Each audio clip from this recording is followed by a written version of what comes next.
this wider perspective, so much of what we do to each other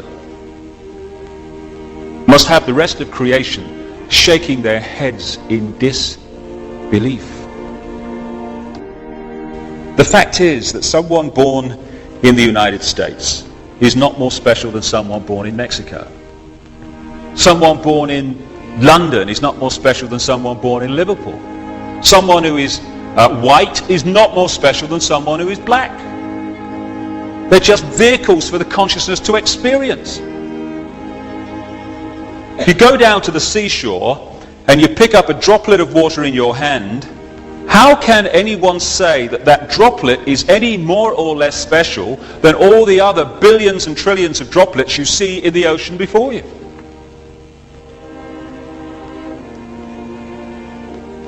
So when I began to understand all this and appreciate this other explanation to dogmatic religion and this world is all there is science, I started to ask a few questions of this situation. Like, how come that this explanation, at the very bottom line least, is as credible as the other two?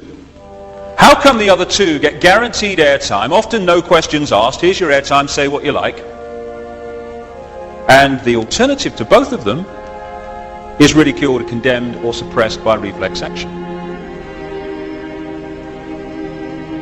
The answer that I came up with was that clearly some people don't want the public to have access to this information.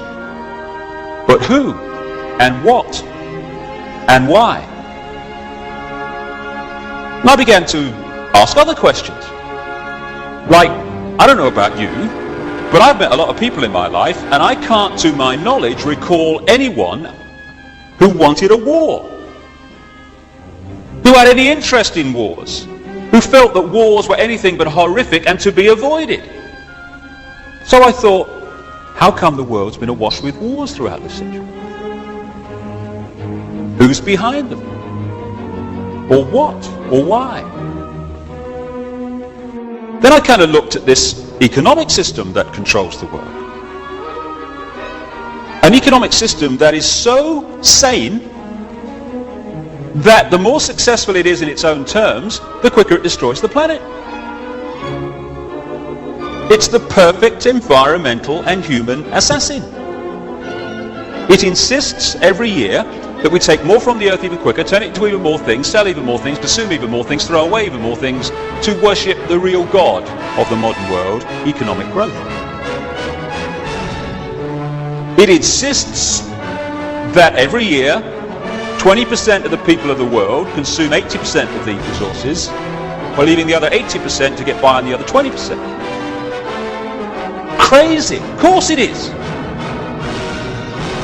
But that's the economic system, take, make and throw away, that controls your life and mine. And that of 6 billion people nearly.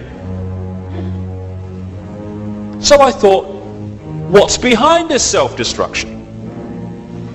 Or who and why? I started to look at some of the other conventional wisdom that we pass on from generation to generation as the only way of doing things in this world.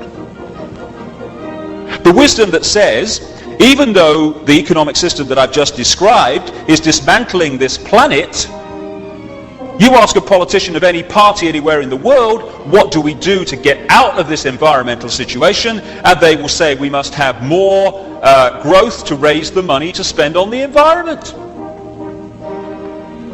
If I said to you the way to put out a fire is to pour more petrol on it, you'd say he's out of his mind. But that's what the politicians are saying when they say about more growth to sort out the environment.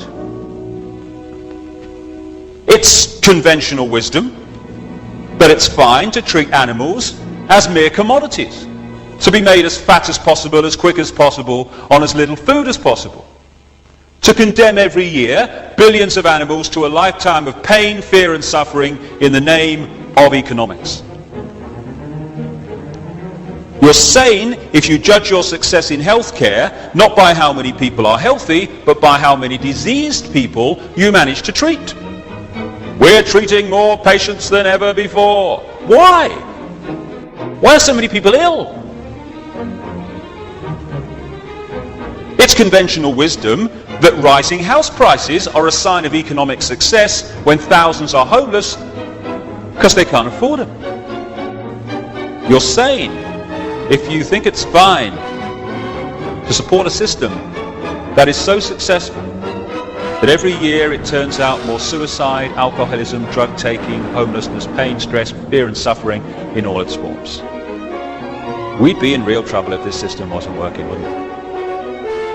That is sanity. But it's the ultimate insanity. So who's behind it? Or what and why? I began to realize too that against the background of this utter self-destruction, on this same planet is stunning wisdom. And I began to see also that there is a great difference between cleverness and wisdom. They're not the same thing. This system's very clever, but it isn't very wise, and it's the lack of wisdom that is the problem. I began to see that what we call wisdom is often not found in this state-of-the-art letters after their name system. It's actually found in the native peoples that this system would see as backward. Piece of Native American wisdom, what have become known as American Indians. When you have cut down the last tree and poisoned the last river, you will know that you cannot eat money. That's wisdom. And there's another piece of very famous American Indian wisdom. In 1854, the American government made an offer for Indian land. And under the system that I've been talking about and the attitudes and the values that are indoctrinated into us, what should have happened is this chief should have said, right, well, I'm on a winner here because it's a seller's market. I never put it on the market, therefore I'm in the driving seat. So what I'll do is duck and weave and I'll crack on. I don't want to sell, get them to push up the price, and at the moment that I think they're going to pull out, I'll put out my hand and say, you've convinced me. And people will think, oh, what a great businessman he is, that chief. Fantastic. Be something in the city, he will. But there's another value system on this planet also. A value system that said this in terms of this chief. How can you buy or sell the sky? We do not own the freshness of the air or the sparkle on the water. How then can you buy them from us? Every part of the earth is sacred to my people, holy in their memory and experience. We know the white man does not understand our ways. He's a stranger who comes in the night and takes from the land whatever he needs. The earth is not his friend, but his enemy. And when he's conquered it, he moves on. He kidnaps the earth from his children. His appetite will devour the earth and leave behind a desert. If the beasts were gone, we would die from a great loneliness of the spirit. For whatever befalls the earth, befalls the children of the earth. It's sobering to think that those words were spoken in 1854, when you look what has happened since.